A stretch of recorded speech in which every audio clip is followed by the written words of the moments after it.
bangunan komersial. Nah, ini berhubungan dengan kajian, ya, dengan kajian yang Anda lakukan pada studi preseden, ya, pada studi preseden. Nah, sebenarnya bangunan yang bergenre capital investment itu cukup banyak, ya. Ya, bangunan komersial cukup banyak karena bangunan komersial ini prinsipnya kan sebagai jembatan atau sebagai terminal dari sebuah komunitas sosial, ya. Jadi di semua tempat kalau terjadi hubungan atau ada komunitas sosialnya, ya pasti di sana pasti terjadi bangunan-bangunan komersial, ya, bangunan komersial. Di sana ada hubungan sosial, di sana ada manusia yang berhubungan, berkelompok, ya pasti di sana akan muncul simpul-simpul yang mengaitkan proses hubungan sosial tersebut. Salah satunya ya genrenya ya pasti muncul ini. Pasti muncul pasar, ya. Pasti muncul alun-alun, pasti muncul apapun itu yang sifatnya untuk bertemu secara sosial dari sebuah kelompok masyarakat atau komunitas sosial. Nah, dalam prosesnya berikutnya Anda sudah bisa lihat di di slide-nya ini kelihatan kan, ya? Slide-nya yang saya share ini kelihatan, ya? Kelihatan, Pak.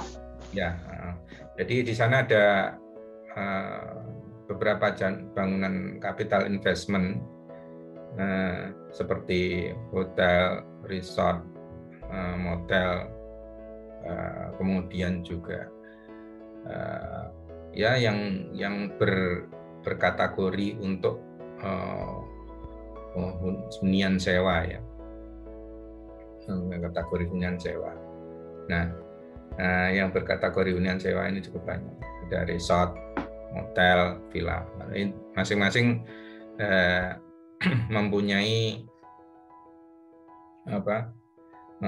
ruang lingkup sendiri-sendiri, ya, mempunyai ruang lingkup sendiri-sendiri.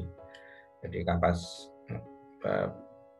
itu menyangkut kapasitas dan lain-lainnya sebenarnya, ya, menyangkut kapasitas.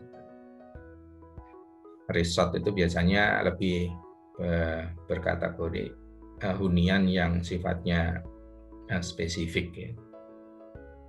Motel, villa, bungalow itu lebih kecil statusnya. Kemudian ada apartemen, kondominium, kemudian mall ini macam-macam juga sifatnya, ya. Kemudian gedung konser yang disewakan, ya, auditorium biasanya, kemudian sinema, gym, healthy sport center, clinic center, dan lain-lainnya, ya, yang sifatnya untuk kebutuhan olahraga,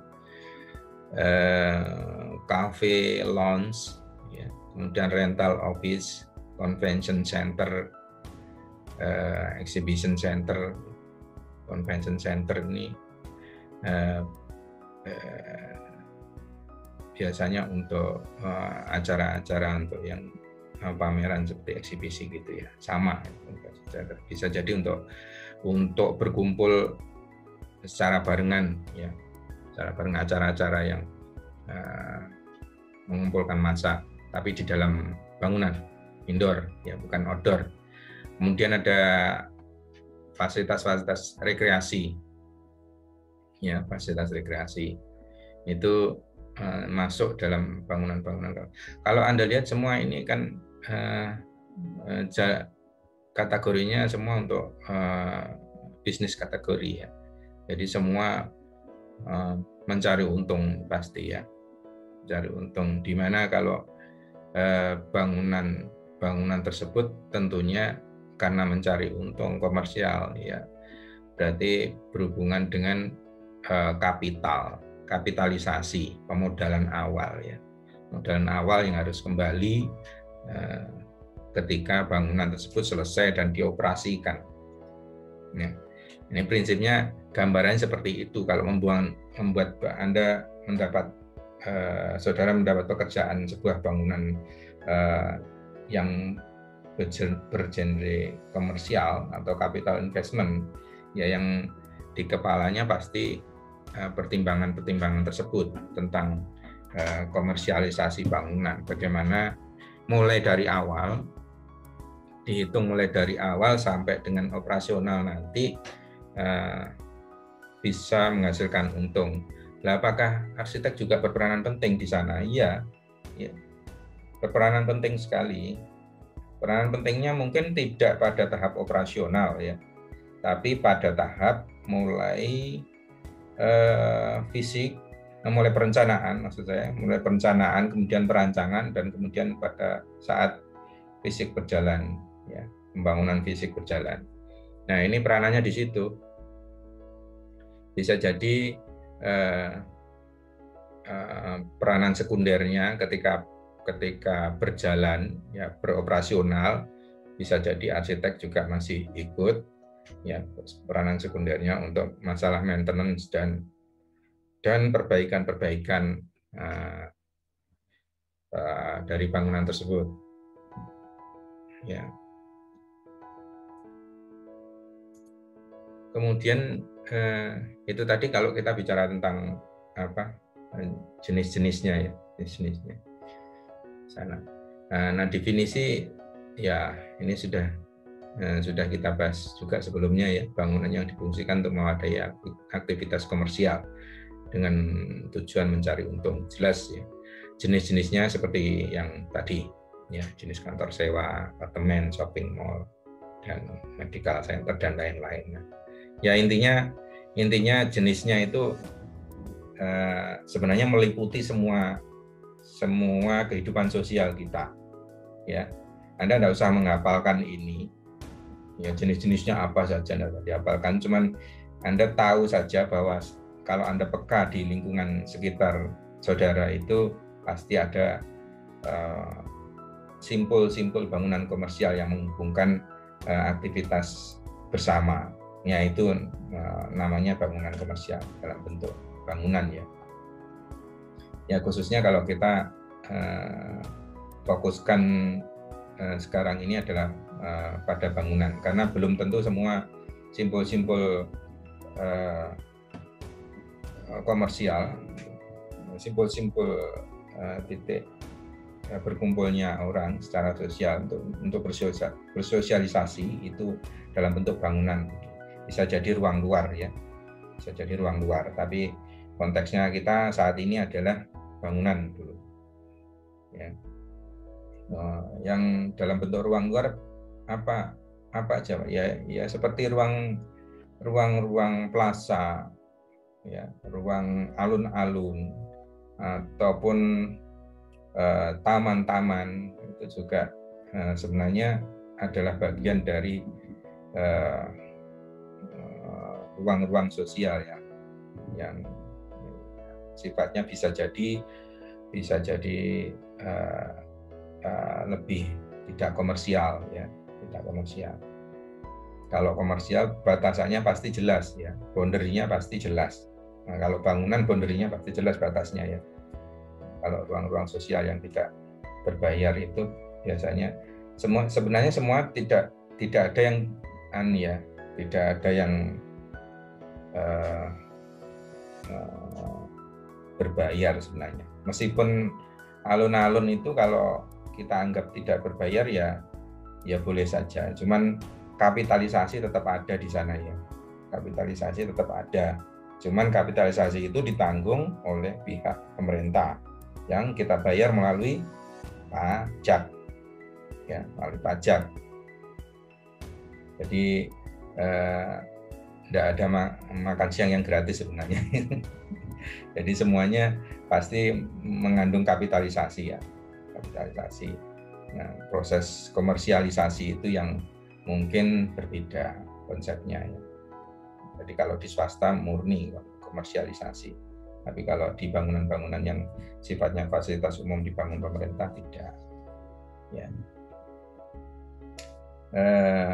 Bahkan kalau di desa-desa itu kalau ada pertunjukan di alun-alun pun, ya itu mereka juga membuat tarif sampai membuat tarif. Nah, karakteristik bangunan apa sih sebenarnya kalau kita pelajari tadi jenis-jenisnya, kemudian definisinya seperti itu, karakteristiknya bangunan komersial itu seperti apa? Ini ada sumber yang dirangkum oleh Bu Eva, ya dari apa ini bacanya Hoyot apa ini dari tahun 1978 dalam bukunya Buildings for Commerce and Industry menyebutkan bahwa penampilan visual dan citra visual bangunan komersial harus memperhatikan beberapa hal. Nah, ini bisa membantu pada proses kajian studi presiden saudara ya. Jadi ada sebenarnya kalau saudara bisa searching di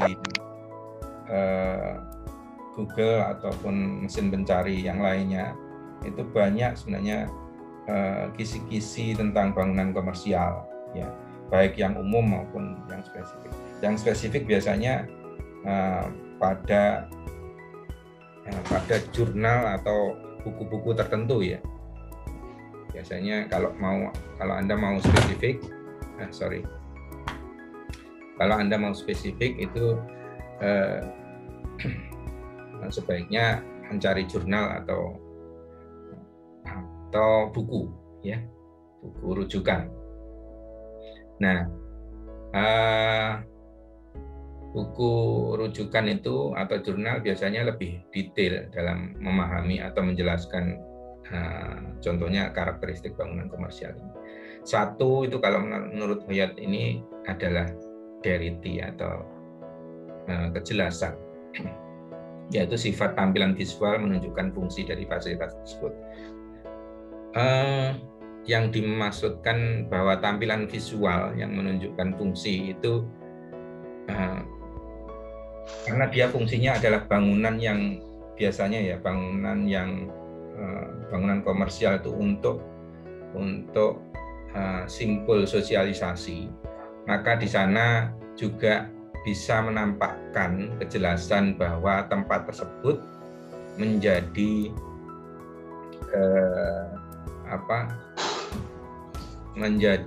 bagian dari tampilan visual sebagai tempat bersosialisasi. Jadi kalau aktivitasnya itu sebaiknya bisa ditunjukkan ya, dari tampilan visual tersebut. Nah, kenapa kok banyak bidang-bidang yang transparan dan kemudian bidang-bidang yang transparan dan biasanya banyak bermain dengan cahaya atau pencahayaan buatan. Nah, itu sebenarnya adalah proses untuk memberikan kejelasan pada ruang sosial tersebut bahwa tempat tersebut adalah tempat yang digunakan untuk kepentingan komersial. Anda contoh sederhananya sebenarnya ya, kalau bukan bangunan atau ya bisa semi bangunan ya, pasar tradisional itu. Di sana kalau pasar itu tidak memberikan ruang untuk berkomunikasi antar penjual dan pembeli, kemudian tidak ada fasilitasi terhadap ruang untuk bersosialisasi menunjukkan bahwa itu banyak orang ya itu akan sulit untuk bisa orang melihat bahwa itu adalah sebuah tempat jaringan sosial yang biasanya jaringan sosial itu pasti identik dengan komersialisasi ya.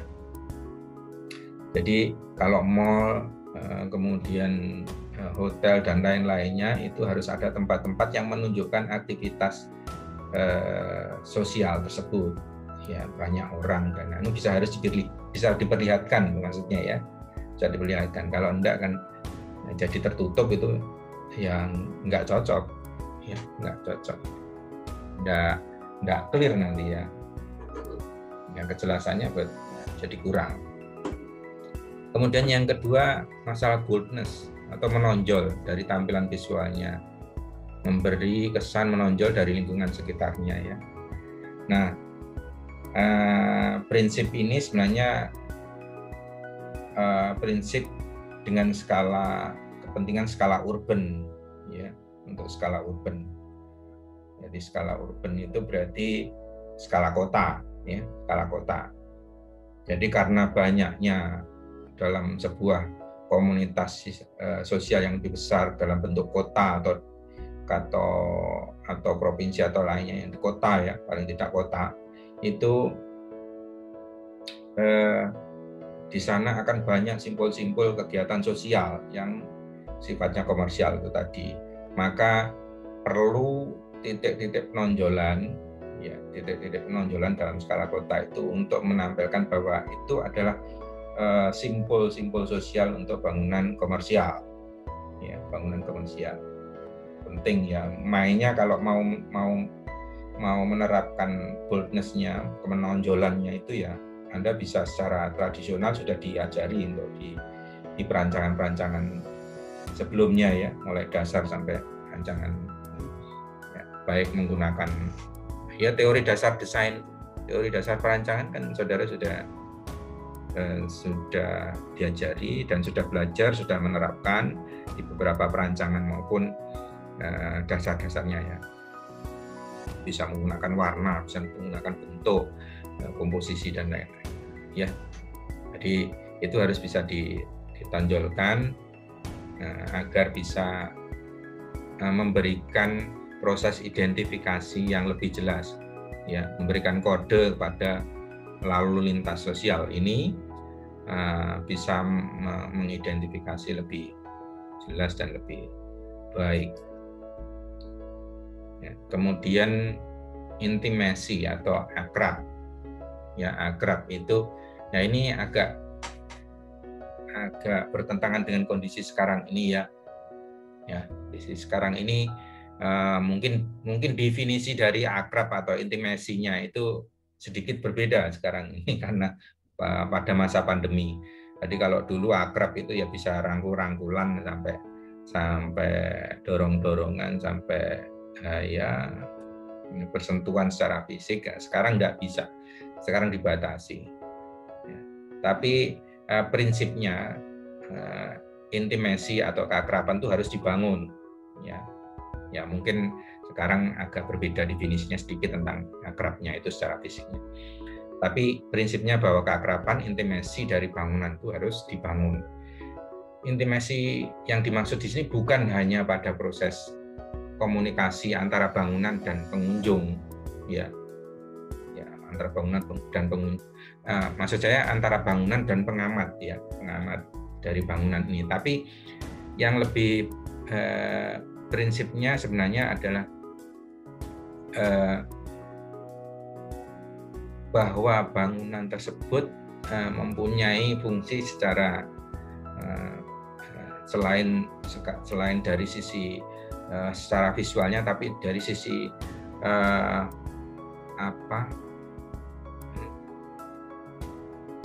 membangun sebuah perilaku yang akrab. Jadi kalau dalam sebuah mall itu sudah diperhitungkan itu ya, atau tempatnya itu agar bisa kelihatan ramai atau kelihatan sepi ya, itu sudah diatur biasanya di bagian ininya. Nah itu berhubungan dengan luasan nanti ya.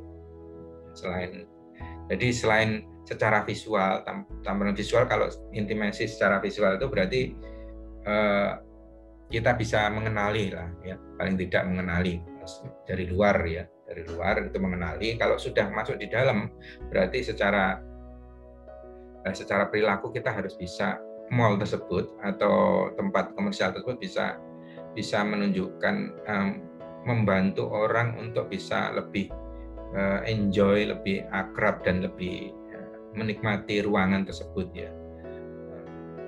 Tidak berkesan sangat sepi atau tidak bersifat alienasi, jadi tidak kenal gitu ya. Jadi sifatnya harus intimasi.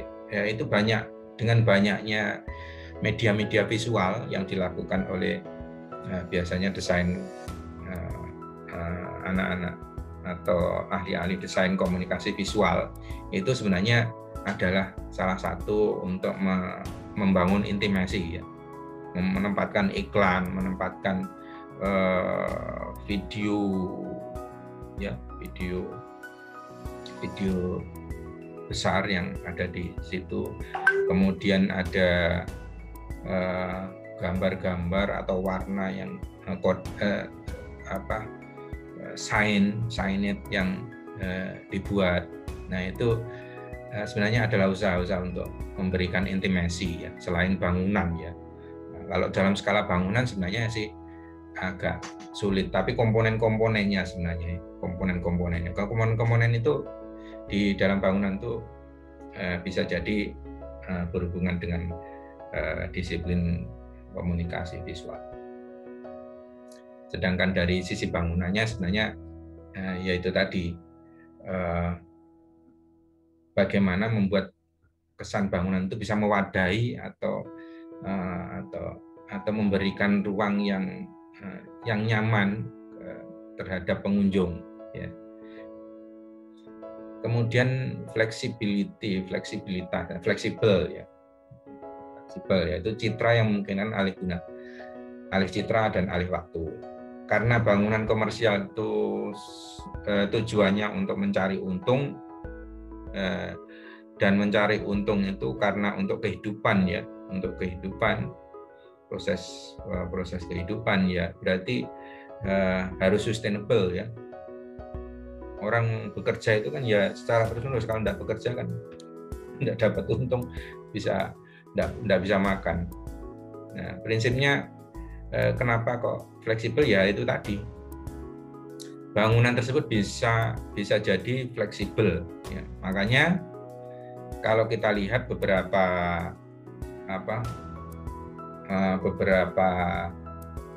bangunan-bangunan, kalau kita amati ya, bangunan komersial, mall, kemudian rental office dan lain-lainnya, itu pun semua punya standarisasi secara fisik ya, secara fisik standarisasinya, dan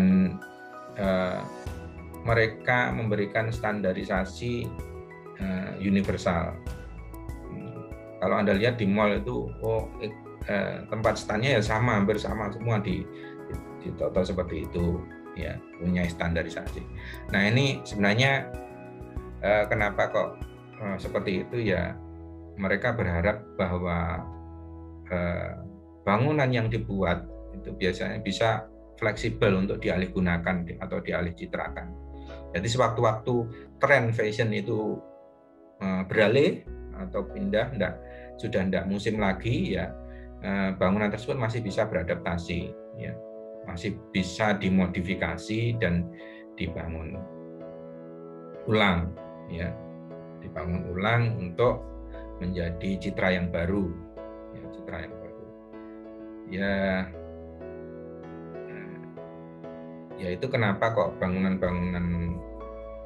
komersial itu tipologinya nanti kalau Anda lihat ya hampir semua seperti itu, punya kesamaan secara universal ya. Yang cenderung international style nanti ya biasanya. Kemudian yang keempat itu complexity atau kelima ya, complexity atau kompleksitas, yaitu tampilan visual citra bangunan tidak monoton. Nah, ya ini masuk pada ranah proses desainnya ya. Proses desainnya tidak monoton. Caranya tidak monoton apa ya? Kalau tips dari saya sih bentuk dan ruang itu harus diatur sedemikian rupa ya, dengan kemampuan kepekaan saudara untuk mengkomposisi antara kekosongan dan kepadatan. Jadi semua sebenarnya ya, enggak bangunan komersial, enggak bangunan. Pada umumnya ya konsep complexity ini malah diteorikan di beberapa praktisi pendidikan arsitektur ya. Complexity ini untuk membuat desain itu harus complexity, karena complexity itu akan memberikan sensasi kenyamanan visual ya. Sensasi kenyamanan visual itu muncul ketika bentuk-bentuk ini bisa merangsang otak kita untuk memberi makna yang majemuk ya, memberi makna yang plural ya, majemuk. Nah, ketika itu bisa merangsang otak kita, itu biasanya kita terus bisa memberikan istilah tentang yang kreatif dan bagus dan lain-lainnya, itu istilahnya yang nanti istilahnya yang muncul seperti itu. Ini dasarnya adalah complexity, salah satunya. Enggak monoton ya, enggak monoton. Jadi harus Anda menyusun antara yang kosong dan yang padat tuh ya, jangan monoton, padat semua ya, pemain ruang semua. Jadi harus ada komposisi yang muncul antara kekosongan dan nah, mungkin ada ruang-ruang yang mungkin tidak berguna secara aktivitas tapi berguna secara visual ya. Nah, bisa jadi seperti itu ya, ada ruang-ruang yang berguna secara visual tapi tidak bisa untuk dipakai aktivitas. Nah, ini biasanya yang mahasiswa takut untuk melakukan itu ya. Jangan takut, tidak masalah ya, tidak masalah. Jadi tidak semua ruang dan bentuk itu bisa digunakan untuk aktivitas yang fungsional ya. Kalau kita mau mendefinisikan fungsinya, bisa jadi itu adalah fungsi estetika ya, fungsi estetika boleh ya. Kalau saya sih justru harus wajib ada. Kalau saya mendesain biasanya itu harus ada, karena nilai makna estetikanya itu nanti muncul dari proses itu. Jadi kalau semua fungsional itu biasanya ya itu malah orang bilang enggak bagus atau jelek. Seperti semua fungsional, seperti umpamanya sekarang kayak rumah sakit dulu dan sekarang sudah beda ya. Rumah sakit sekarang sudah menunjukkan kompleksitas itu ya, ada beberapa fasilitas yang ditambahkan, dan di sana kemudian enggak melulu seperti rumah sakit yang dulu hanya seperti itu. Yang keenam, efisiensi ya, ini jelas untuk bangunan komersial harus efisien ya, citra penggunaan yang optimal pada setiap bulan. Karena ini capital investment ya, sudah pasti itu ya, tidak perlu kita bahas, itu sudah saya singgung di belakang kemarin, sebelumnya ya, di perkuliahan kemarin. Nah, yang ketujuh, inventiveness, kebaruan ya, yaitu sifat tampilan visual memberikan citra inovasi baru, ekspresif dan spesifik. Nah, kebaruan ini mungkin berhubungan dengan yang tadi ya, yang flexibility tadi.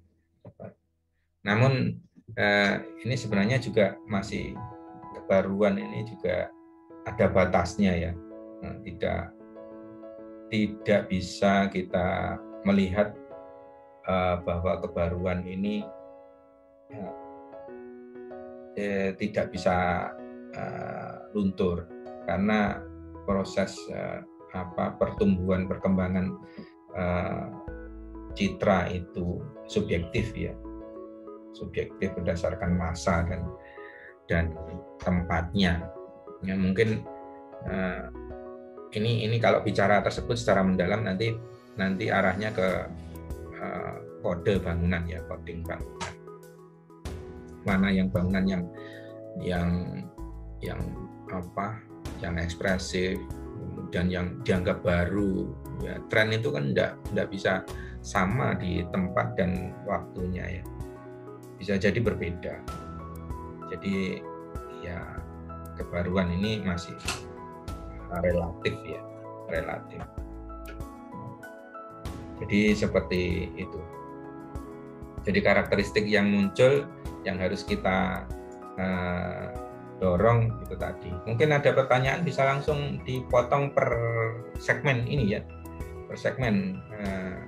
Saudara bisa langsung menanyakan per segmen ini biar tidak lupa nanti kalau terlalu panjang. Jadi yang sudah kita bahas ada tadi masalah definisi, kemudian karakter bangunan ini, karakter bangunan komersial.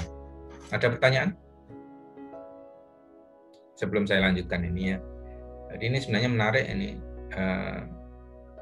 karakteristik ini, karena ini nanti menyangkut studi presiden saudara.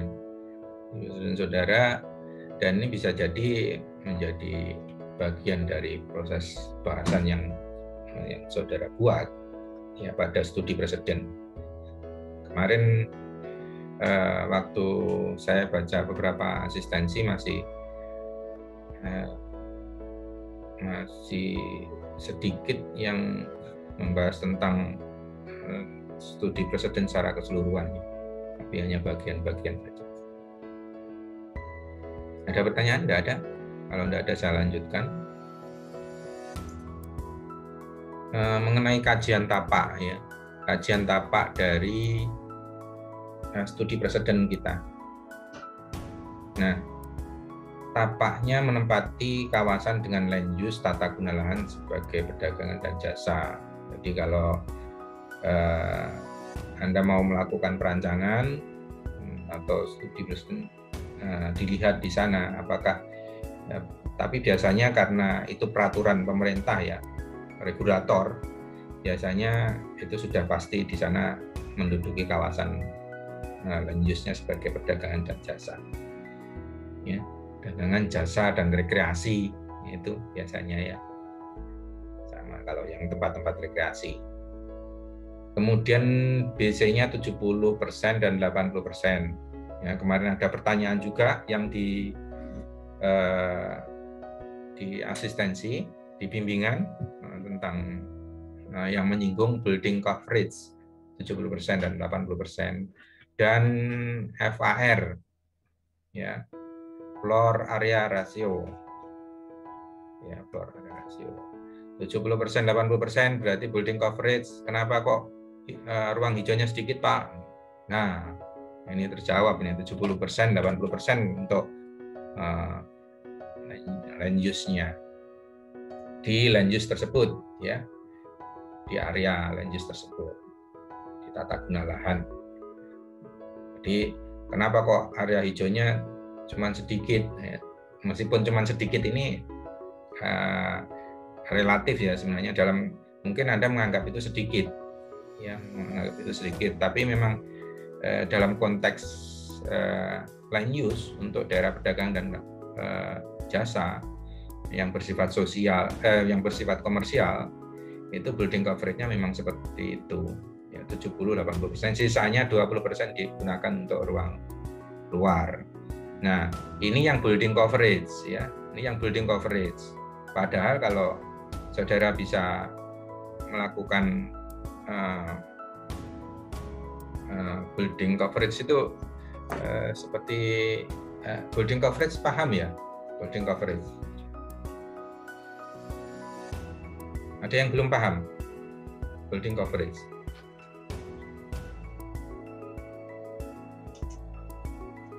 Paham semua ya building coverage?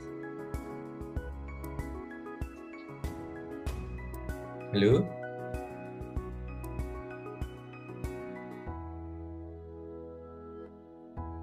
Halo, apakah masih ada orang di sana?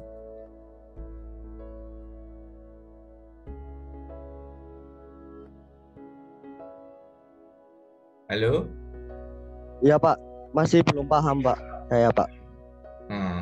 Iya, saya kira sudah pada tidur semua. Belum Pak. Iya, building coverage itu berarti gini. Ini coba saya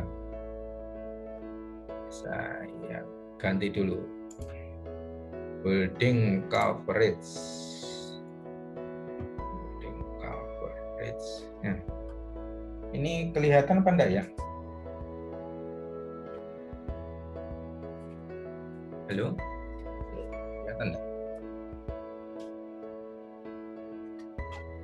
Kelihatan ya? Kelihatan Pak, market Pak. Iya, ini. Jadi kalau building coverage ini saya buatkan, saya contohkan agak ini. Coba kameranya saya paskan nih. Nah, ini ada kok enggak silo ya? Nah, ini enggak silo ya. Nah, ini ada market ya, market. Ini kebetulan adalah karya mahasiswa saya waktu membantu saya untuk penelitian thermal ya. Saya minta untuk buatin market. Nah, market model ini, building coverage itu ini. Nih. Paham ya? Building coverage. Jadi kalau ini bangunannya. Nah, bangunannya kalau biasanya ini kan yang nempel di tanah kan ya. Yang nempel di tanah. Nah, yang nempel di tanah ini building coverage. Jadi lantai yang nempel di tanah. Nah, nanti kalau FAR, floor area ratio, itu adalah luasan lantai ini, ya, perbandingan rasio lantai 1, 2, 3 ini jumlah lantai ini dengan lahan, ya, dengan lahannya. Ya. Kalau building coverage itu adalah persentase dari lahan.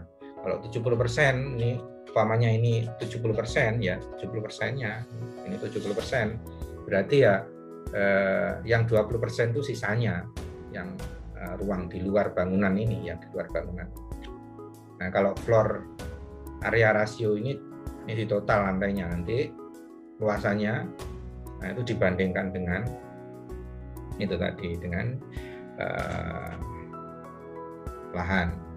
Ya, saya kembali ke sini.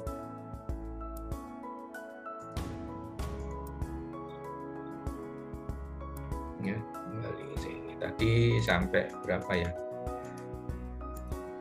Balik. Jadi paham ya tadi? BC ini tadi dan FAR.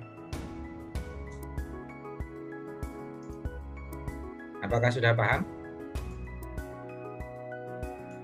Paham, Pak. Ya. Berarti itu tadi building coverage. Jadi building coverage itu cover ya, yang nempel saya tunjukkan tadi, yang nempel di tanah, yang coverage di tanah itu 70%, 80%. Jadi pasti sedikit akhirnya. Jadi kalau Anda menyiasati hanya mengandalkan building yang landed, yang tanah yang landed, ya, lokasi, ya itu sedikit nanti namanya ruang hijaunya. Anda bisa bermain sebenarnya di lantai yang tidak coverage di tanah. Makanya bangunan-bangunan sekarang banyak yang ada roof garden, ada teras garden dan lain-lainnya, bisa dilakukan. Nah,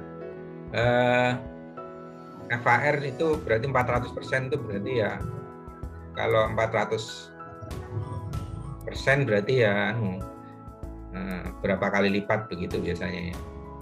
FAR kan pasti jumlah lantainya luasannya lebih banyak ya, pasti lebih banyak. 4 kali berarti 400% itu ya, 4 kali dari jumlah luasan lahan. Kemudian sempadan, jalan, pagar itu juga harus diperhatikan.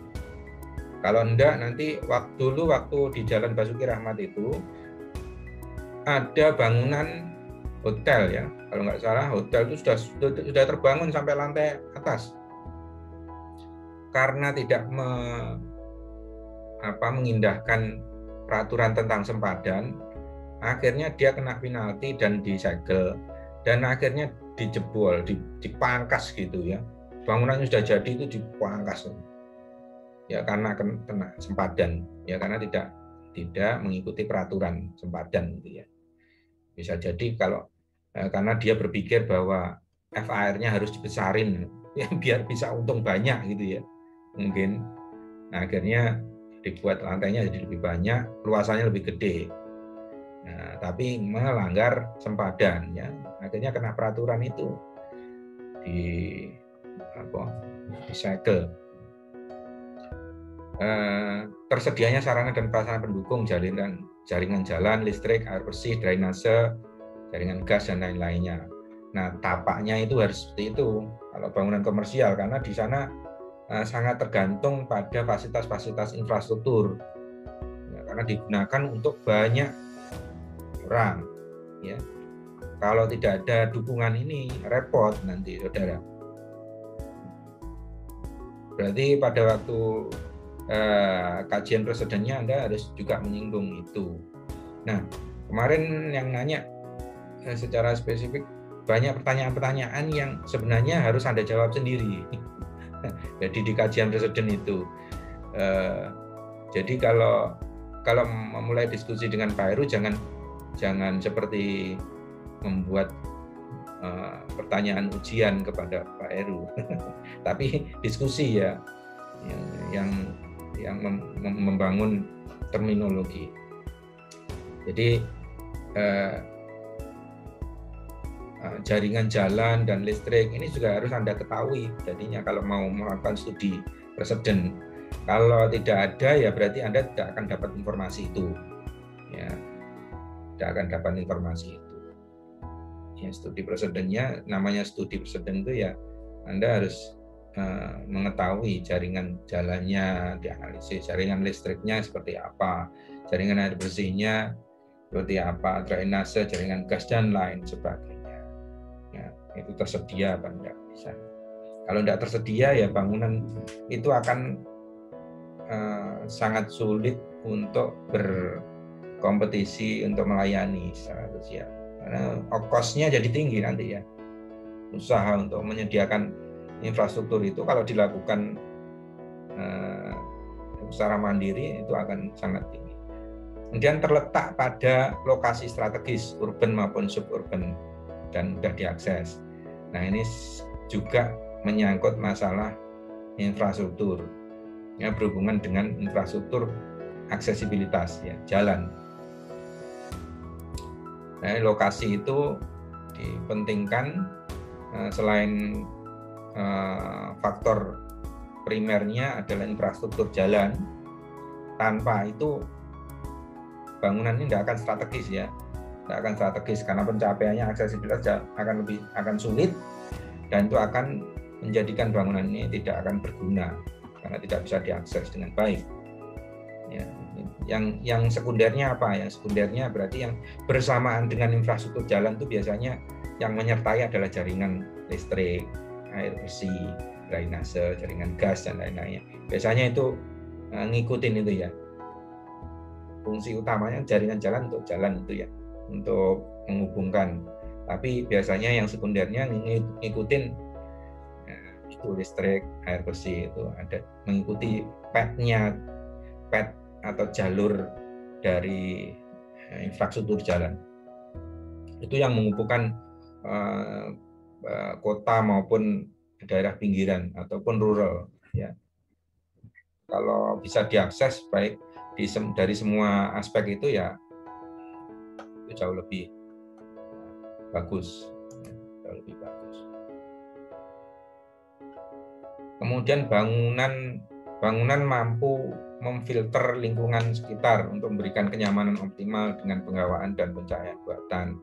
Ya, ini meskipun relatif karena kondisinya ini harus ada persepsi yang benar ya untuk bangunan-bangunan untuk daerah mengenai masalah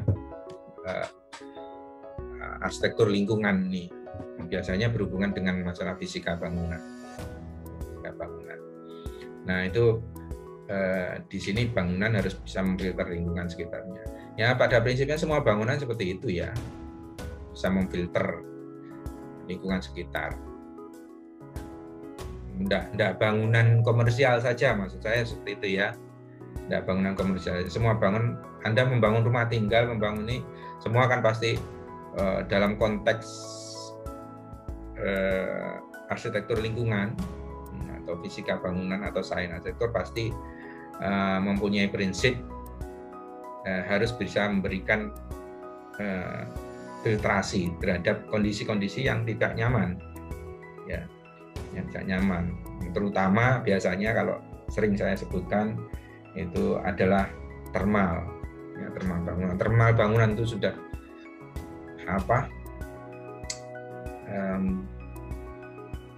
dalam konteks kenyamanan itu adalah sumber pokoknya, ya, sumber pokok masalah termal itu. Bangunan kalau termalnya nyaman, ya, termal itu berarti membahas dalam konteks temperatur ruangan, ya. Itu kalau nyaman temperaturnya ya nyaman meskipun jelek, ya temperatur kalau meskipun agak bangunan itu bagus, kalau pengaturan termalnya penghawaan tidak bagus, ya nggak guna juga, nggak akan ada gunanya, nggak akan nyaman orang, ya nggak akan nyaman untuk melakukan aktivitas di dalamnya. Kalau di kuliah fisika bangunan biasanya kan saya sebutkan pokoknya sumber pokoknya, apalagi daerah tropis ya, meskipun di daerah non tropis juga seperti itu ya, cuman beda konteks. Kalau non tropis biasanya kan penghangat ruangan. Kalau di kita mendinginkan ruangan. Jadi menurunkan sebesar mungkin temperatur ruangan itu. Karena temperatur ruangan itu biasanya jauh lebih tinggi daripada di luar. Terutama daerah tropis. Ya, daerah tropis. Nah, akibat adanya aktivitas, apalagi di dalam bangunan-bangunan komersial itu biasanya banyak orang. Banyak orang ini adalah sumber juga dari termal. Ya, semakin banyak orang, berarti temperatur di dalam ruangan semakin akan tinggi, karena tubuh kita menghasilkan panas, ya. Apalagi yang gemuk-gemuk, ya, ya, pasti cadangan dari energi panasnya cukup tinggi. Efektivitas pemanfaatan ruang luar sebagai RTH, ruang hijau, ya, area parkir maupun titik kumpul assembly point. Nah, ini juga relatif pemanfaatan ruang luar ini, karena ya jatahnya kalau ruang luar ya sedikit ya. Kalau cuma 20% itu 20-30% itu ya sedikit sebenarnya yang landed ya, yang landed. Kalau yang makanya biasanya untuk bangunan-bangunan itu pasti menyediakan bangunan parkir di dalam ruang. Ya, karena semua dihitung kapital komersial, maka setiap ruang, setiap luasan lahan itu pasti dihitung efektivitasnya, dihitung berapa pemasukan yang ada di bagian valley. Ya, parkir valley itu yang di luar itu biasanya di luar itu di depan lobi itu biasanya ya. Itu mahal itu. Nanti kalau yang di dalam parkir dalam gedung berapa, itu di total semua ya, total untuk menghasilkan keuntungan ya. Itu konteks efektivitasnya manfaatan ruang di sana kalau di bangunan komersial. Di ruang luar tidak terlalu banyak sebenarnya ya, tidak terlalu banyak. Ruang hijau pun juga tidak bisa banyak sebenarnya kalau kita hanya mengandalkan yang 20-30% tadi. Kita harus mengandalkan juga yang FHR yang ke atas itu. Bisa, kalau bangunan-bangunan sekarang banyak yang mengandalkan itu ruang hijau di lantai atas, ya, di lantai atas dengan adanya roof garden, teras garden, cafe garden, ya macam-macam, ya itu untuk karena orang akan lebih tertarik sekarang isu sustainability tentang itu efeknya besar sekarang ini, ya. Kemudian ada hierarki pada sistem parkir, ya, valet parkir, taksi area, drop zone, loading dock, dan lain-lain. Ada hierarki maksudnya pembagian, ya, pembagian. Tadi saya sebutkan valet parking itu yang biasanya hanya tersedia sedikit yang di depan bangunan biasanya, ya, depan bangunan. Yang itu biasanya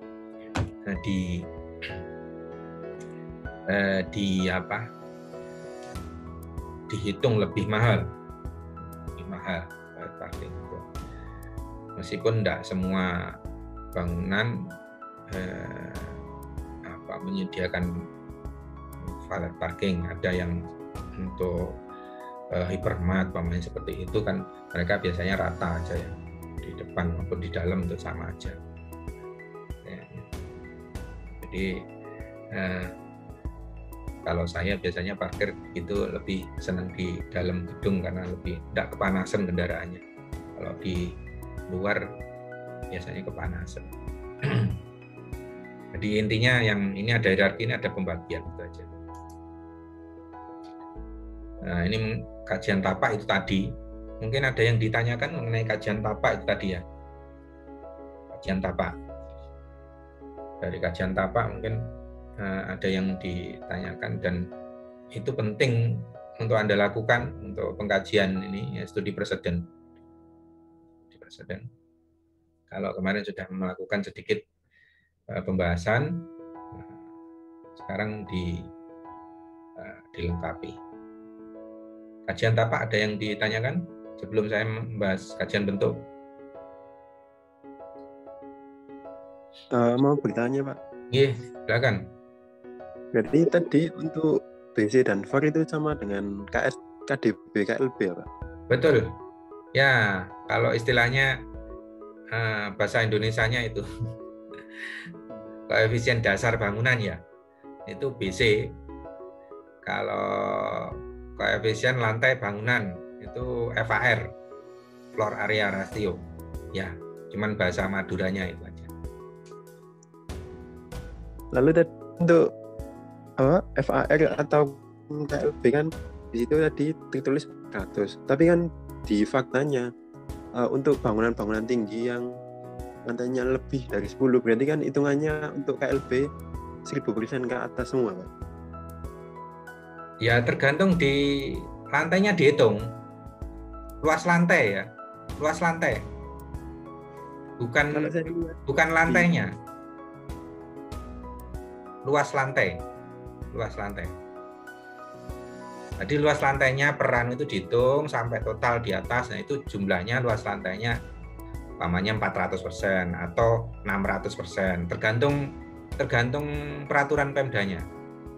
Biasanya seperti itu. Ya, kalau saya lihat di peraturan daerahnya biasanya itu ya paling besar itu cuma 400 sampai 500. Sedangkan kalau misalnya untuk yang lantai 20 ke atas kan hitungannya lebih dari persen, Pak. Iya, ya tergantung lantainya itu nanti. Luasan lantainya, bukan jumlah lantai loh, ya. Luasan lantai. Nah, jadi umpamanya luas lantainya sekarang luas bawah itu 1000, berarti ya kalau 400 berarti 4000 meter persegi. 4.000 meter persegi. Nah, itu dibagi-bagi itu luas lantai, ya, tidak termasuk luas ruangan-ruangan yang lantai yang efektif, ya.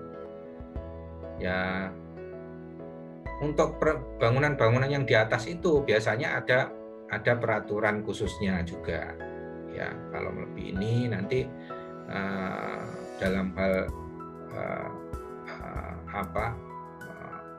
di daerah tersebut bisa 400, di daerah yang lain bisa jadi beda 400, bisa jadi 500 atau yang lain.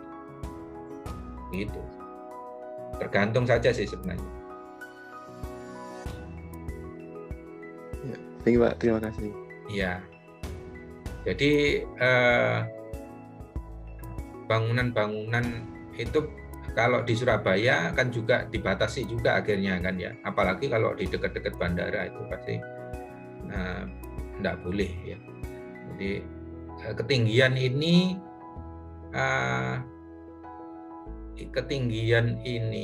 FAR ini akan mempengaruhi pembebanan pada permukaan tanah dan resourcing yang ada di tanah, ya, baik itu air. Makanya kalau pengendalian ini tidak didasarkan pada data kekuatan tanah, biasanya peraturan-peraturan itu didasarkan pada itu ya, kekuatan tanah di situ dan resourcing-nya termasuk air itu ya, air dan jaringan-jaringan lainnya. Itu didasarkan pada itu peraturan itu. Untuk mengendalikan supaya tidak terjadi penurunan tanah yang cukup besar umpamanya ya. Seperti Jakarta itu kan padat sekali dan tanahnya tidak terlalu dari aslinya sudah memang tidak jadi seperti itu. Akhirnya penurunannya juga cukup tinggi biasanya. Ini untuk mengendalikan itu. Nah, semakin tinggi pembebannya semakin besar pasti ya, semakin besar. Apalagi kalau tidak didukung oleh infrastruktur dan teknologi yang cukup baik. Ya, kalau kita lihat di bangunan di beberapa tempat yang lainnya kan cukup tinggi. Nah, itu teknologi dan infrastrukturnya di bawah itu sudah ditata dengan baik supaya nah di kita itu kan kalau sepemahaman saya tidak sebaik itu ya, tidak sebaik itu, jadi ya masih sporadis, tidak terintegral. Jadi pembangunan tuh kebanyakan integrasinya masih kurang sekali, ya, masih kurang, banyak sih. Jadi seperti itu untuk FAR itu 400% berarti yang dikalikan. Umpamanya lahannya itu nanti kan tergantung building coverage-nya ya. Umpamanya maksimal itu kan maksimal 70-80% itu building coverage-nya kecil. Kalau building coverage-nya kecil berarti lantai di atasnya juga mengikuti di atasnya, berarti kan tinggi akhirnya nanti ya. Berarti tinggi, bangunannya biasa tinggi, jadi meninggi gitu akhirnya, meninggi seperti itu. Atau bangun berdasarnya biasanya karena karakternya itu seperti bandul kalau bangunan itu ya, jadi bawah lebar tapa podium, terus yang bangunan tinggi hanya sebagian saja, itu bisa dapat kalau apartemen bisa dapat tinggi ya, bisa dapat tinggi karena dijual view-nya di sana. Nah, untuk mencapai tinggi kalau bangun tipologinya besar-besar nanti ya nggak bisa tinggi ya akhirnya ya. Nah, disiasati di sana. Yang dihitung yaitu trik-triknya untuk untuk kalau apartemen dan hotel itu kan biasanya di Gria Tawangnya yang atas itu VVIP, yang suite room di atas ya mahal itu kan ya, karena bisa dapat kita bisa melihat awan dan lain-lainnya kota, dan itu harus bisa disiasati ya, ada trik-triknya untuk ini membuat bangunannya ya, tidak hanya pokoknya luas gitu aja, enggak ya. Nah, terus biasanya disiasati juga bangunan itu juga tidak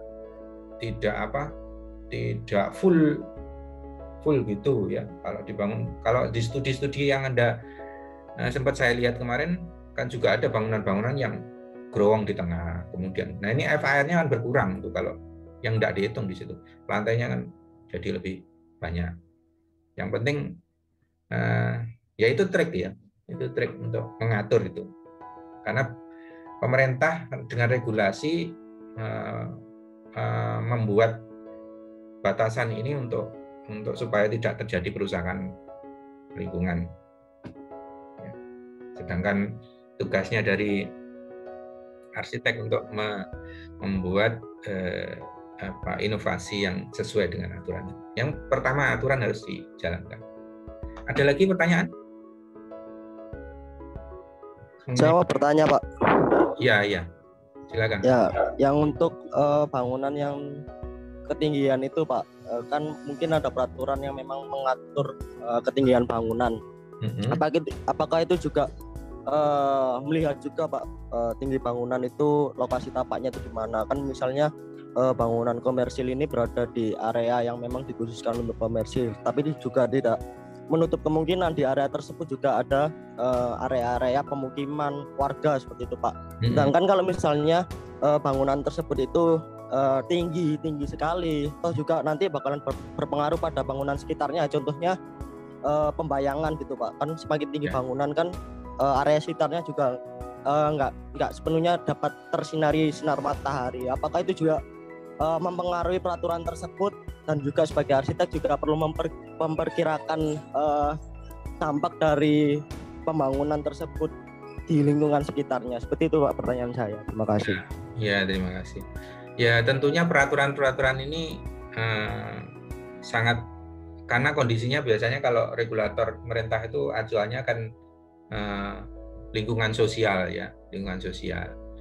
Jadi setahu saya ya pertimbangan-pertimbangan itu muncul ya, pertimbangan-pertimbangan itu muncul secara teknis ya, secara teknis itu dimunculkan karena ada area diskusi antara, biasanya untuk sebelum peraturan itu ada brainstorming dengan pihak ya yang mempunyai kompetensi tersebut, biasanya bisa perguruan tinggi, bisa asosiasi ya, asosiasi seperti IAI dan lain-lainnya itu. Biasanya ada kajian untuk itu. Jadi di daerah ini membangun dengan maksimal ketinggian, biasanya diatur dari FAR itu ya, FAR itu dan ketinggiannya berapa. Di sini di area ini, karena itu nanti juga berpengaruh secara bukan saja sosial tapi pada struktur tanah di sana ya, struktur tanah. Kalau tidak kan ya bahaya itu nanti, karena bangunan-bangunan tinggi itu biasanya menjadi beban dari wilayah area sekitarnya. Wong bangun rumah aja 2 lantai itu kan, mereka kalau pondasinya enggak umumnya kan kita itu ya, rumah tinggal itu biasanya kalau tonggone bangun itu tonggone protes karena ada retakan dan lain-lainnya.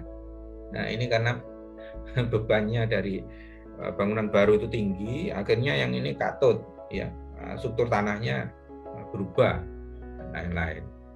Nah, itu secara teknis prinsipnya ada pertimbangan tuh, baik pertimbangan sosial maupun pertimbangan teknisnya. Pertimbangan teknisnya yaitu tadi masalah pembebanan, kemudian dari sisi desain bangunannya ya, termasuk mungkin yang saudara sebutkan tadi pembayangan dan lain-lainnya. Tapi sebenarnya kalau dianggap ini berbeda dengan topik tadi, kalau pembayangan itu sebenarnya justru menguntungkan, Andika ya, menguntungkan sebenarnya kalau di daerah tropis ya, kalau di daerah tropis pembayangan menguntungkan. Pembayangan bukan memberikan benteng, enggak ya, kan pembayangan itu. Kalau konteksnya pembayangan ya, karena yang pembayangan itu dibutuhkan sebenarnya kalau di daerah tropis. Makanya kita kalau dalam skala kecil pembayangan itu dimunculkan dengan vegetasi gitu. Nah, kembali ke situ tadi. Jadi jawaban pertama adalah ada pertimbangan tersebut, ya, tersebut ada. Nah, yang kedua, apakah arsitek harus memperhitungkan itu? Ya sebisa mungkin memperhitungkan kan ya, memperhitungkan hal tersebut. Nah, dari sisi arsitek ya, dari sisi arsitek, ya, karena pertimbangannya karena bangunan ini adalah menyangkut komunitas sosial yang cukup beragam dan mungkin variabelnya juga tidak uncontrol juga ya, jadi tidak bisa dikontrol dengan fix jadi tetap layak untuk dilakukan. Yang kan pasti nanti akan terjadi gini, ini dari sisi, kalau pertanyaannya dari sisi dari sisi arsitek ya, apakah layak untuk juga dipertimbangkan? Ya, layak untuk dipertimbangkan. Jadi harus Anda pertimbangkan itu ya, harus Anda pertimbangkan. Kalau menurut saya harus malah dipertimbangkan. Nah, masalah fittingnya nanti, fitting itu karena bangunan Anda ini kan bangunan komersial. Nah, bangunan komersial pasti ada capital investment. Nah, capital investment itu biasanya disetir oleh kapital, ya, pendanaan. Ya, pendanaan itu oleh investor. Nah, investor ini yang biasanya memberikan memberikan kuasa yang lebih untuk mengatur bangunan ini. Nah, itu yang jadi masalah. Tapi senjata Anda sebagai perancang itu ada baiknya kita mengetahui peraturan-peraturan tentang studi kelayakan. Kalau dulu namanya itu, sekarang ada net zero building, ada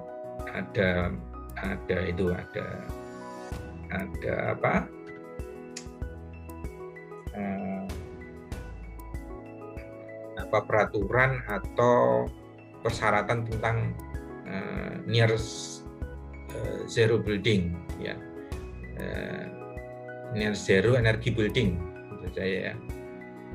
Nah, itu yang diatur untuk bangunan-bangunan, terutama bangunan komersial. Itu kalau tidak diatur, wah bisa tidak karu-karuan memang ya, karena kekuatan bangunan komersial itu ada di pendana, di kapital ya, kapital. Kalau tidak diatur itu susah. Nah, ini kalau di kita itu peraturan kan memang lemah ya, peraturan memang lemah. Kita beda dengan di beberapa negara maju itu, peraturan mereka sudah rigid dan harus dipatuhi. Kalau enggak bisa. Nah, kalau di sini ya begitulah, ya kita terima seperti itu. Jadi harus dilakukan kalau menurut saya malah, Andika. Begitu, Andika, jawaban saya. Baik, dipahami Pak. Terima kasih banyak. Ya, terima kasih. Ada lagi? Ini kalau bicara kenyataan dan anunya bisa menarik itu sebenarnya. Karena peraturan di kita itu, Anda coba cari referensi tentang near zero energy building ya. Itu yang sekarang harus digembar-gemborkan untuk bisa harus dilakukan oleh arsitek untuk membangun ya. Ada isu tersebut muncul sekarang ini untuk menggantikan studi kelayakan yang dulu ya. Anda coba cari itu, karena itu kayaknya presiden baru yang harus diikuti. Kajian bentuk geometri bebas dinamis perpaduan 2-3 bentuk dasar. Ini kajian bentuk. Anda bisa pakai ini sebagai kisi-kisi untuk itu ya, untuk membuat kajian ini presiden. Kemudian skala monumental kemegahannya seperti apa? Ya. Karena ini prinsipnya tidak lepas dari karakteristik tadi sebenarnya ya, yang di depan yang saya jelaskan di awal. Ya, skala monumental itu mengenai kompleksitas tadi ya, megah. Karena monumental itu dapatnya kan maknanya kan yang ingin didapat adalah bisa menarik perhatian. megah dan lain-lain. Dan pergeseran sekarang ini bangunan arsitektur itu bukan menjadi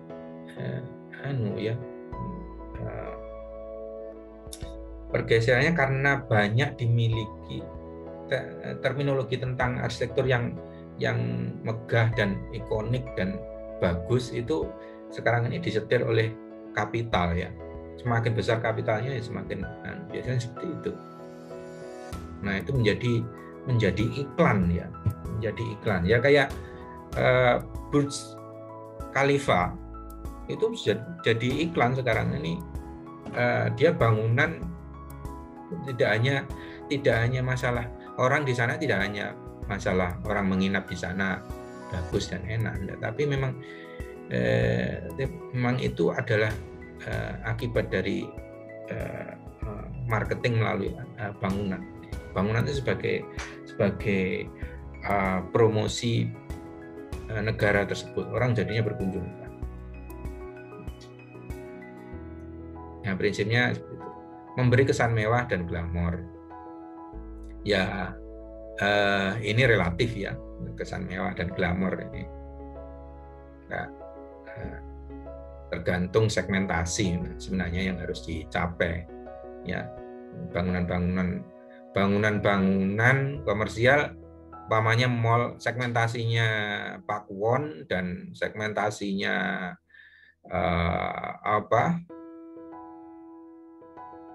Plaza Marina itu mungkin sangat berbeda ya. Tahu ya, Plaza Marina dan Pakuwon atau Galaxy Mall. Saudara kan mungkin pernah jalan-jalan ke sana, kemudian segmentasinya segmentasinya pasar turi, ya itu beda meskipun sama-sama bangunan komersial. Ya kesan, kalau diberikan kesan yang mewah dan glamor, orang enggak pada ke sana malahan umpamanya. Ya. Jadi segmentasi sebenarnya ya. Tergantung segmentasi nanti. Penggunaan material dengan kesan berkilau mengkilap ya, ini ciri-ciri luar saja. Kaca, stainless. Kaca itu digunakan karena untuk kebanyakan kok menggunakan banyak menggunakan kaca karena sifatnya kaca itu kan transparan ya, transparan.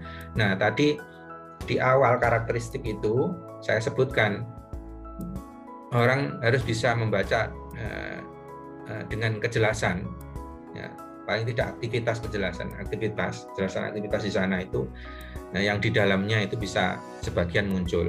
Ya, kaca ini adalah material yang cukup bisa diandalkan untuk karena sifatnya yang transparan tersebut. Jadi jangan semua dipukal masif ya. Kalau masif berarti darkness-nya atau kejelasannya tadi tidak akan muncul kejelasan aktivitas itu. Stainless steel itu karena praktis ya. Ya, karena praktis beberapa penggunaan material logam selain yang permanen lainnya ya, praktis, cepat ya pada waktu pembangunan. Kemudian silver, gold, nah ini persepsional kalau masalah ini ya, silver, gold ini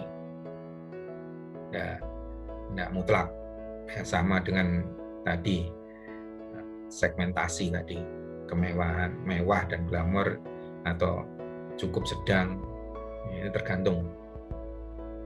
Didukung permainan cahaya buatan, adanya komposisi dinding masif dan transparan sesuai fungsi ruang di dalamnya. Ya, ini sebenarnya kajian bentuk ini hanya memberikan bantuan kisi-kisi untuk Anda bahas. Tapi pada prinsipnya sebenarnya semua sama bangunan ya. Hampir semua bangunan secara prinsip menganut ini sama aja. Tampilan dengan langgam modern, postmodern, dan pasca modern ini juga relatif. Jadi ya, tampilan langgam ini sangat relatif malah menurut saya ya, sangat relatif karena itu berkaitan dengan ide, gagasan ide dasar. expose struktur. Ya, expose struktur ini karena sifatnya biasanya modular dan itu bisa fleksibel. Ya, modular itu kan bisa jadi fleksibel akhirnya. Ya struktur ini banyak terekspos di sana ya, banyak terekspos karena dimensinya pasti besar-besar karena menyangkut pembebanan yang cukup tinggi. Nah, ekspos struktur menggunakan sistem dan elemen bangunan modern, transportasi, lift, eskalator nah ini karena menyangkut banyaknya orang ya, banyaknya orang yang di sana berkumpul ya, yang pasti dibutuhkan ini ya fasilitas ini. Kalau nanti enggak bisa, aksesibilitasnya enggak bisa lebih cepat ya, pergerakan aktivitas itu enggak bisa. Bayangin kalau enggak ada eskalator terus orang banyak pengunjungnya harus naik tangga satu persatu kan nggak lucu ya nanti di mall itu, dan itu akan merugikan ya secara kapital ya. Jadi working capitalnya jadi rendah nanti ya, jadi rendah working capitalnya pada waktu operasional itu. Kemudian smoke detector ya, smoke detector ini fasilitas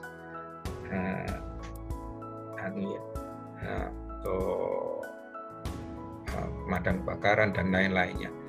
Ya sekarang justru memang banyak yang harus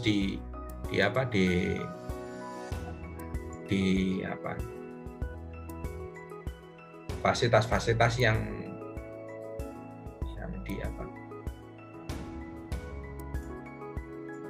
dibangun atau yang dilengkapi pada sebuah bangunan ya, pada sebuah bangunan. Nah, karena kecepatan dari teknologi sekarang ini sudah cukup tinggi ya, semua berbasis internet, wireless ya. Jadi tidak perlu bingung masalah proses penyusunan pembuatan dari fasilitas-fasilitas tersebut bisa dikendalikan secara wireless. Ya, harus lebih mudah sekarang ini. Jadi ini adalah ilustrasi tadi bahwa lantai di bawah ini sebenarnya tidak linear besarnya dengan ini. Nah, ini yang di atas hanya segini saja. Jadi FAR-nya itu dihitung ya jumlahnya lantai ini ya, bukan jumlahnya luasan lantai, bukan jumlah lantainya. Ya. Lantainya bisa ini kalau saat bangunan ini lebih kotak atau square gitu, bukan balok ini ya, itu mungkin jauh lebih tinggi lagi ya. Nah, karena umpamanya dua ruang kolom ini dihapus, kemudian ini bangunan jadi lebih tinggi. Tapi itu nanti apakah peraturan mengikuti peraturan apa enggak ya, itu harus dikaji lagi. Mungkin ada batasannya juga ketinggian, terutama untuk daerah-daerah yang dekat bandara ya. Biasanya enggak boleh dalam jarak tertentu 45 km kalau nggak salah itu ya harus bersih, nggak boleh ada. Itu yang jadi masalah dulu. Cito itu kan sempat jadi masalah itu, tapi akhirnya diselesaikan dekat bandara, tapi masih kayak jaraknya itu masih. Jadi kemudian aksesibilitas ini, kemudian sumbu ini biasanya diperhitungkan ya, sumbu orientasi ini untuk bangunan komersial. Nah ini juga ini adalah mall ya, mall dan apartemen mungkin ya. Biasanya ada mixed use di sana, untuk mall dan apartemen.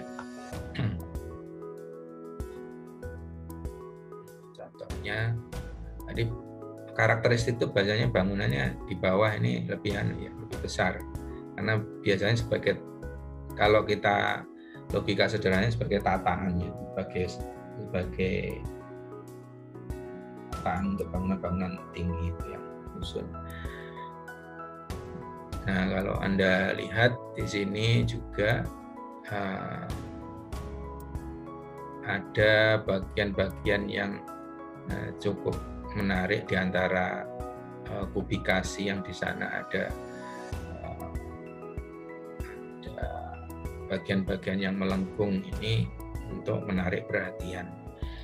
Nah, ini karena bangunan-bangunan tinggi biasanya ya akhirnya skalanya jadi monumental, jadi besar, rata-rata seperti itu. Ini juga sama.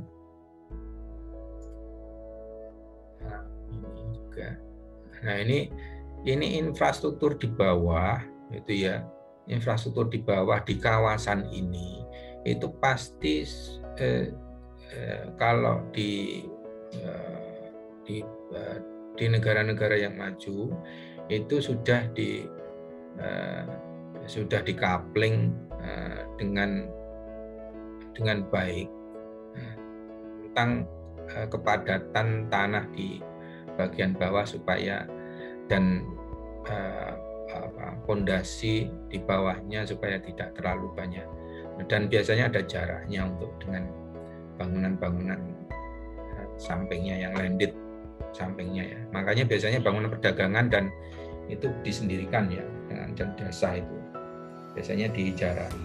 Yang benar seperti itu. Kok ada bangunan, kalau di kita ada bangunannya mana Pak? Di sampingnya ada bangunan. Nah, itu masalah, itu memang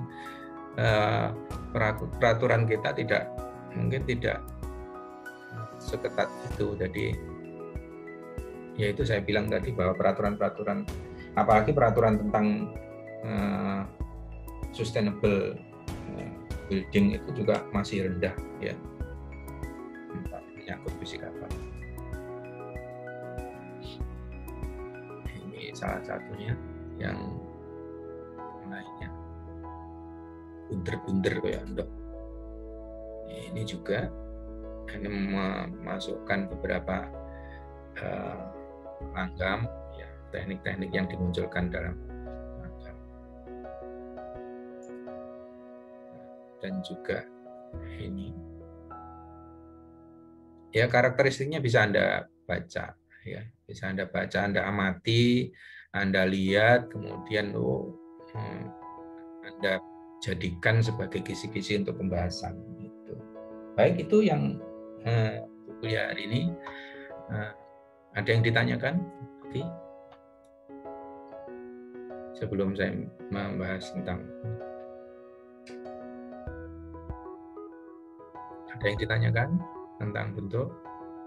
Silakan kalau ada yang bertanya. Jadi harusnya banyak sih kalau yang mau ditanyakan itu. Kalau Anda sudah mengerjakan ya, sudah mengerjakan dan mengerjakan dengan teratur, maksudnya dengan strategi. Ya, kalau mengerjakan itu jangan asal mengerjakan aja. Jadi buatlah pekerjaan itu bisa mendukung atau memberikan nilai value pada diri Anda untuk berikutnya. Kalau enggak ya percuma, cuma kayak baca novel. Makanya di pertanyaan-pertanyaan di pembimbingan itu biasanya juga saya kritisi tentang cara bertanya, karena cara bertanya Anda itu menunjukkan sebenarnya ruang lingkup atau pemahaman pengetahuan Anda sampai di mana. Ya, cara Anda bertanya di saya biasa melihat proses-proses pembimbingan itu dengan cara seperti itu ya. Kalau apa yang Anda tanyakan itu adalah apa yang Anda ketahui sebenarnya ya. Apa yang Anda ketahui otomatis juga yang tidak diketahui. Dan dan sejauh mana tanggung jawab Anda terhadap pekerjaan Anda itu bisa dilihat di sana nanti kalau ketika Anda bertanya. Kemudian interest topiknya, kedalaman ketertarikan Anda terhadap proyek ini sejauh mana itu juga bisa saya lihat dari sana. Baik, ada yang ditanyakan? Silakan. Kalau mau ditanyakan.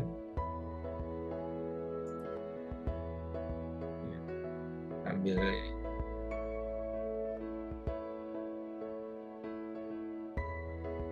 silakan kalau ada yang mau ditanyakan.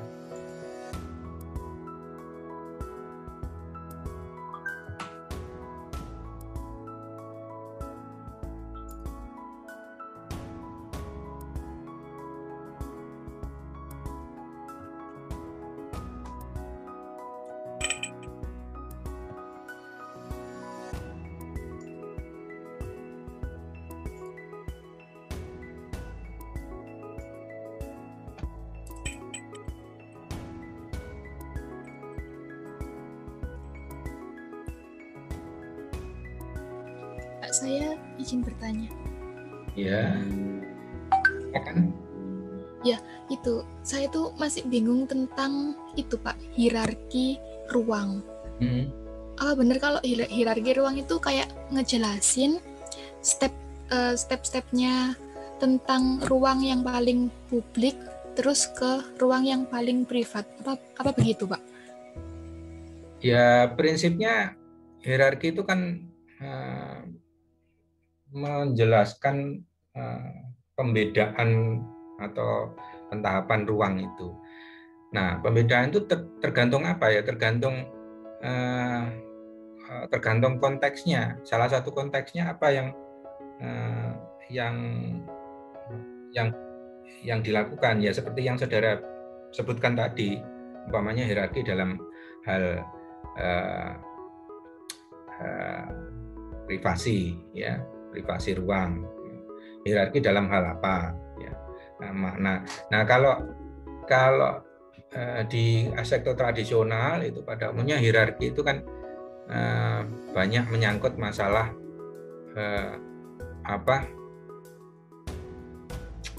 makna ruang ya, makna ruang, karena arsitektur tradisional itu sangat kental dengan masalah menjunjung tinggi tentang makna ruang. Jadi makna ruang, mana bentuk dan ruang. Jadi tidak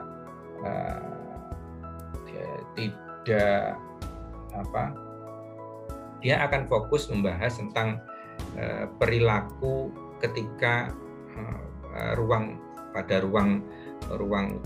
depan, kemudian ruang tengah, kemudian ruang belakang. Nah, makna ruang itu yang disebutkan sebagai hierarki pada arsitektur tradisional. Nah, dalam konteks lainnya Anda juga bisa membahas tentang masalah privasi itu. Tergantung konteksnya, ya. Tergantung konteks Anda membuat hierarkinya, ya. Jadi tidak hierarki itu terus definisinya ini itu enggak ya. Nah, hierarki kan umum ya. Nah, itu kan kata umum hierarki, jenjang, ya, jenjang atau pembagian ya. Artinya kan itu ya, tergantung konteksnya yang sedang Anda kerjakan ya, saudara kerjakan itu apa. Kalau tadi hierarki ada parkir, ada lobi, ada ini, nah itu kan menunjukkan aktivitas-aktivitas yang ada dalam ini ya, pembagian-pembagian yang ada di sana. Susunan ada di sana. Tadi yang dibahas di slide-nya Bu Eva yang satu. Jadi seperti itu, ya. Saya kira. Ya Pak, terima kasih Pak. Ya, ada lagi?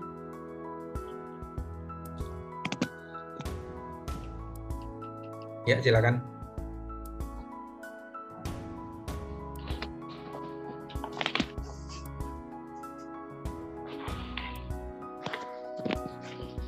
Kalau mau ditulis juga enggak apa-apa ya, ditulis di chat itu nanti bisa saya bahas langsung.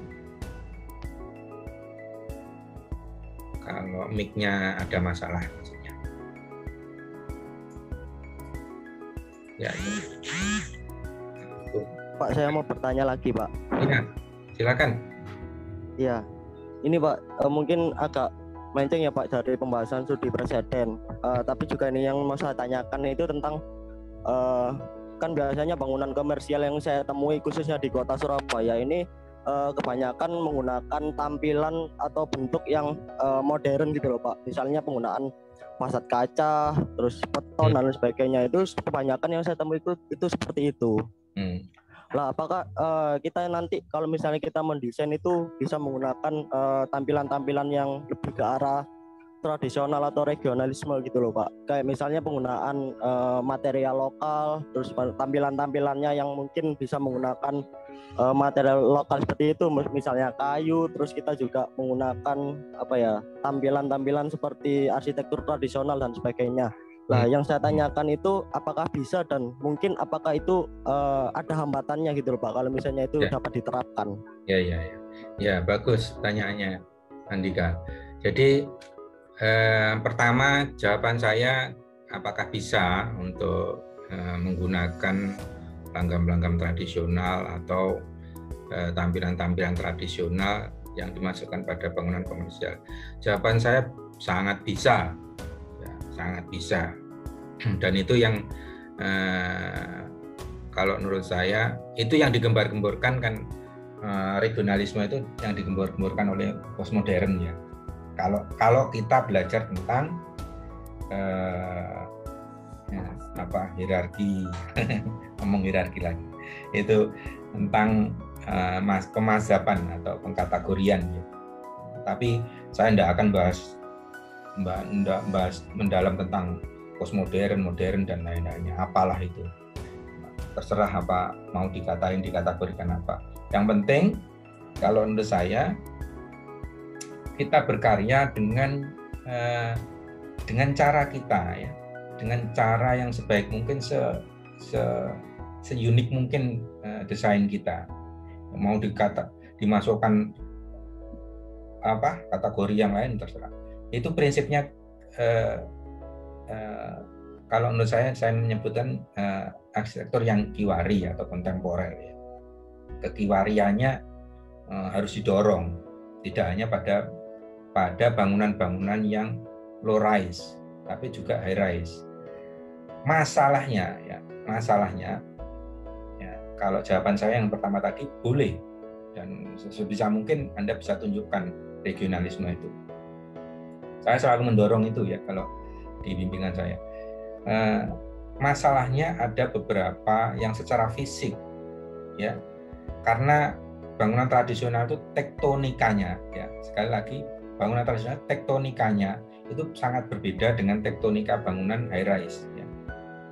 Kebanyakan kan low rise kalau bangunan tradisional ya, tradisional low rise. Nah, karena hambatan ini, maka harus ada proses modifikasi atau adaptasi. Ya, adaptasi. Masalah pencitraan itu bisa kita ambil untuk bangunan yang high rise atau bangunan-bangunan komersial yang biasanya bangunan tinggi ya, bangunan komersial, karena untuk efisiensi tadi, untuk mendapatkan FAR yang tinggi. Ya.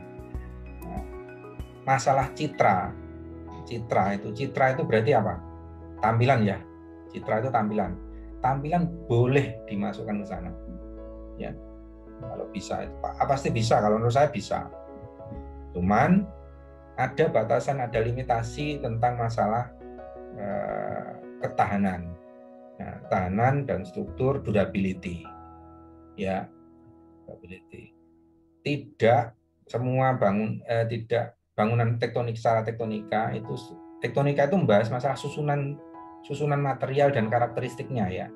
Tektonika itu, kalau saya bilang tektonika berarti susunan material dan struktur material dan susunannya ya, cara menyusunnya ya. Itu tidak sama dengan bangunan tinggi karena bangunan tinggi pembebannya cukup besar ya, sampai dari atas sampai akumulasi di bawah besar. Nah, tapi citranya boleh dimasukkan ke sana, bisa diangkat dalam bangunan tinggi. Nah, manipulasinya di mana? Ya, manipulasi atau modifikasinya yaitu pada material. Ya, citranya boleh sama, tapi materialnya bisa berbeda. Contohnya, ya, citra kayu itu boleh dibuat di bangunan ini, tapi materialnya tidak dari kayu.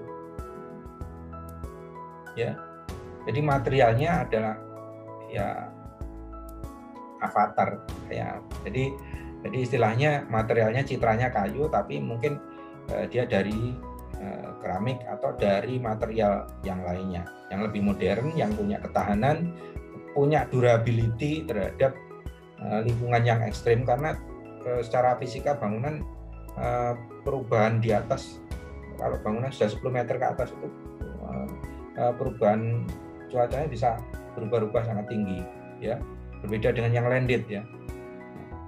Beda dengan landed. Nah, itu yang saya pikir bisa Anda lakukan. Jawaban kedua tadi, hambatan-hambatannya itu tadi harus diselesaikan dengan tadi. Citranya Anda ambil aja. Citra. Jadi sesuatu yang harus dimodifikasi apa? Adalah materialnya. Karena materialnya mungkin sangat tidak reliable untuk digunakan pada bangunan-bangunan tinggi. Ya, kalau disusun seperti tektonikanya disamakan dengan bangunan yang low rise, bangunan tradisional tadi, tidak akan bisa. Karena low rise pembebanannya tidak sebesar ini ya. Disusun.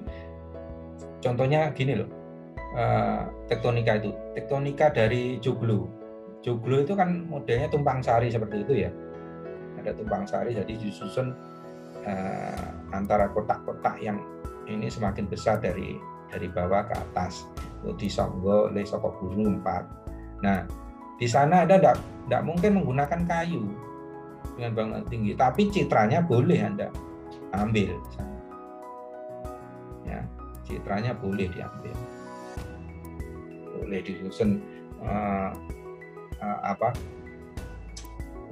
citra tentang joglo ini ya, tentang joglo ini.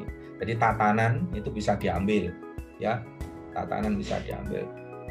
Maksudnya tentang materialnya bisa dirubah. Saya kira itu jawaban saya, Andika. Tanyanya bagus. Jadi baik, Pak Heru. Kalau bisa memang Anda harus intens untuk regionalisme itu muncul ya. Tidak, tapi tetap bahwa karakteristik bangunan komersial, karena itu nanti bangunan komersial itu ada yang mengendalikan kapital kan ya. Kapital otomatis tidak hanya masalah idealisme tentang apa ya, saya realistis saja bahwa tidak semua bisa dikendalikan dengan arsitek, malah mungkin sedikit biasanya kalau di kita kalau di kita malah rasanya sedikit yang bisa dikendalikan itu, tapi ya ada, tapi tidak sebesar kapital investornya ya. Kapital investornya biasanya jauh lebih powerful nanti karena kebutuhan duit pokoknya itu yang bisa. Gitu tadi. Baik, ada lagi pertanyaan?